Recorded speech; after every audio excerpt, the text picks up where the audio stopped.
After nearly 14 years, we finally have Khun Maria Zahard on screen, in the flesh, wielding a ridiculously long weapon and oozing the energy befitting that of a princess.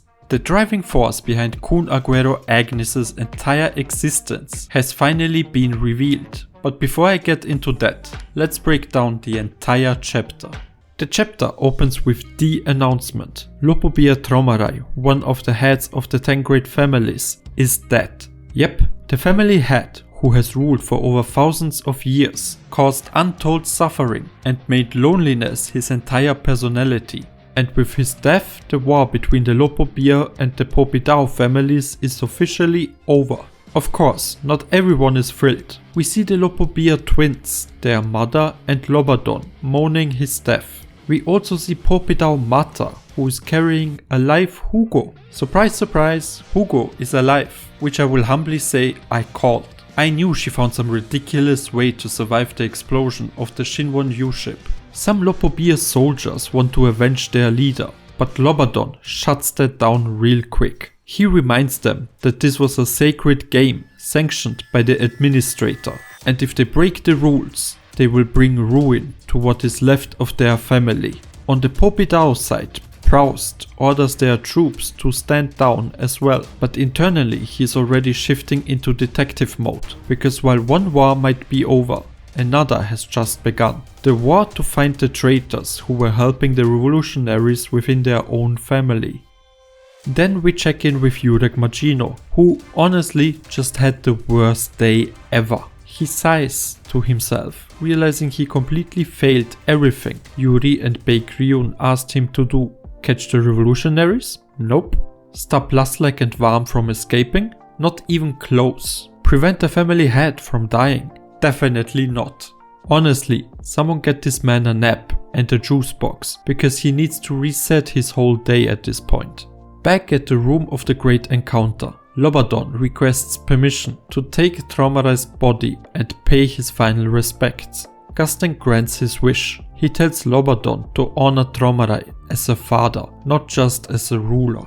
Then he turns to Coon and Endorsi and asks what they will do now. Coon declares that they are going to find Baam. Since Gustin promised to help, they will stick with him, for now. As they prepare to leave, we get an intense stare down between Lobadon and Dumas, both of them thinking the same thing: we will meet again.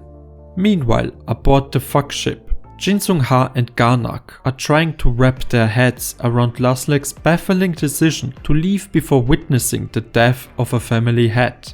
Jinsung-ha wonders why Laslek was willing to risk so much just to save Baam, when as far as he knows, they had no prior contact. Which thankfully proves that Jinsung-ha had no clue about the whole Baam is molded to be a vessel for V situation. As Laslek and Baam step into Fuck's ship, Jinsung-ha takes one look at Baam and immediately realizes something is off. Someone else is inside him. And Jinsung-ha, being the absolute goat of mentors, confronts Laslek about it right away. Laslek, instead of giving a straight answer like a normal human being, just smirks. He is almost impressed that Jinsung-ha figured it out so fast. Jinsung-ha, dead serious, tells Laslek, "I'm his teacher, of course I would know." And Laslek? He completely dodges the question and hits us with yet another cryptic, plot-thickening statement. As much as I care about my master, it seems quite a few people care about the Slayer candidate. We then switch to Baam, lying in bed. Then his hair becomes shorter, his eyes are no longer purple, and Baam wakes up. And he has no memory of what had happened while V took over his body. He immediately starts wondering where Coon and Ruck are, but strangely, no mention of Endorsi? I mean, come on, she would die for you and you don't even care how she is doing? Mate, I'm not gonna lie, I've lost a bit of respect for you. Anyway, still feeling weak, Baam leans against the wall and notices the entire area is drenched in Shinsu. And then a mysterious voice speaks from within him, telling him to stay calm and focus on the flow of Shinsu. Then they could do anything. And then, just when you think the chapter is wrapping up, we cut to the testing grounds of the 52nd floor. where we find Team Shibisu absolutely demolished, unconscious, defeated. Anak is barely still standing, as she's facing off against a mysterious girl wielding a massive lance. The mysterious girl introduces herself as Khun Maria Zahard. There it is, the moment we have been waiting for since literally season 1. The woman who shattered Khun Aguero's entire world. The original heartbreaker. The reason one of the most beloved characters in the series became this trust-averse, cynical mastermind we know today.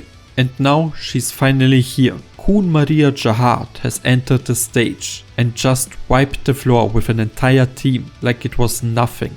And as much as I love the Sprout arc, I really hope we shift focus back to the regulars for a while, because Coon AA is about to have the single most painfully awkward reunion of his entire life, and I'm here for it.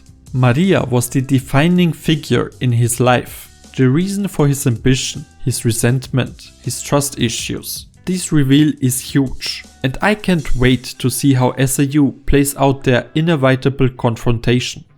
But what do you guys think? What was your favorite moment from this chapter? Let me know in the comments below. And as always, thank you for watching and I hope to see you again. Bye!